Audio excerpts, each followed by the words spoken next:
കർണാടകത്തിൽ അധികാര തർക്കം മുറുകയാണ്. DK ശിവകുമാറിന് വേണ്ടി വൊക്കലിഗ മഠാധിപതികൾ രംഗത്ത് വരികയാണ്. 2.5 വർഷം എന്ന ധാരണ പാലിക്കണമെന്ന് വൊക്കലിഗ മഠാധിപതി ആവശ്യപ്പെടുന്നു. ജി പരമേശ്വരയ്ക്ക് വേണ്ടിയും അനുയായികൾ നീക്കം സജീവമാക്കുകയാണ്. ഹൈക്കമാൻഡ് ഇടപെട്ട് വിഷയം പരിഹരിക്കുമെന്നാണ് ACC അധ്യക്ഷൻ മല്ലികാർജ്ജുൻ ഖാർഗെയുടെ പ്രതികരണം.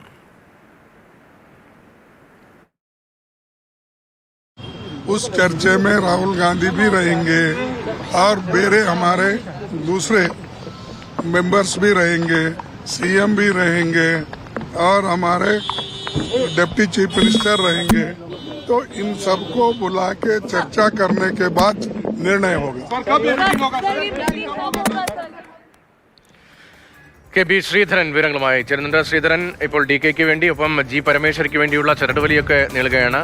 അവിടുത്തെ ഇക്വേഷൻസ് ഈ മഠാധിപതികൾക്കൊക്കെ വലിയ റോളുമുണ്ട്. മാത്രമല്ല മല്ലികാർജ്ജുൻ ഖാർഗെ അവിടെ പഴയ പ്രതിപക്ഷ നേതാവാണ്, കർണാടകത്തിൽ നിന്ന് നേതാവ് കൂടിയാണ്. എങ്ങനെയാണ് ഇപ്പോൾ ചർച്ചകൾ? വലിയ ഗൗരവം ഉണ്ടാവുകയാണോ ഈ സ്ഥാനമാറ്റവുമായി ബന്ധപ്പെട്ട ചർച്ചകൾക്ക്? ഇതിലെ ഏറ്റവും പുതിയ അപ്ഡേറ്റ് എന്നുള്ളത് DK ശിവകുമാറിനെയും സിദ്ധരാമയ്യയെയും ഡൽഹിക്ക് വിളിപ്പിച്ചിരിക്കുന്നു എന്നുള്ളതാണ്. ഹൈക്കമാൻഡുമായി കൂടിക്കാഴ്ചയാണ്. ഈ പ്രശ്നം ഇങ്ങനെ വഷളാക്കി പോകുന്നതിന് ഹൈക്കമാൻഡ് യാതൊരു വിധത്തിൽ അംഗീകരിക്കുന്നില്ല. അതിൻ്റെ ഭാഗമായിട്ടാണ് ഇരു നേതാക്കളെയും ഡൽഹിക്ക് വിളിപ്പിച്ചിരിക്കുന്നത്. രാഹുൽ ഗാന്ധിയുടെ കൂടി സാന്നിധ്യത്തിലായിരിക്കും ചർച്ചകൾ നടക്കുക എന്നാണ് മനസ്സിലാക്കുന്നത്.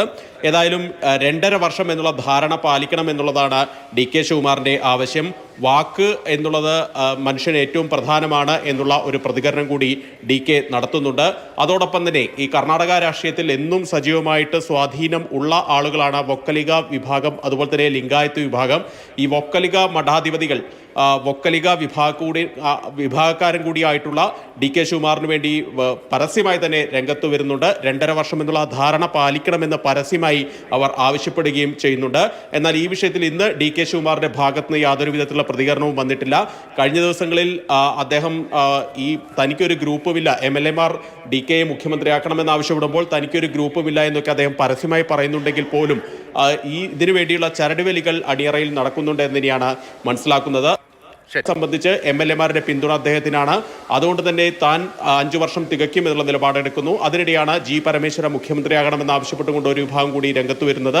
ഏതായാലും കർണാടക കോൺഗ്രസിൽ വലിയ തർക്കം തന്നെ ഇപ്പോഴും തുടരുന്നുണ്ട്. ഇതിൽ കോൺഗ്രസിൽ വലിയ തർക്കം, ഹൈക്കമാൻഡ് ഇടപെടൽ, ഹൈക്കമാൻഡിന്റെ നിലപാട് എന്താണെന്ന് വളരെ പ്രധാനമാകുമെന്നാണ് KB ശ്രീധരൻ ബംഗളൂരുവിൽ നിന്ന് റിപ്പോർട്ട് ചെയ്യുന്നത്.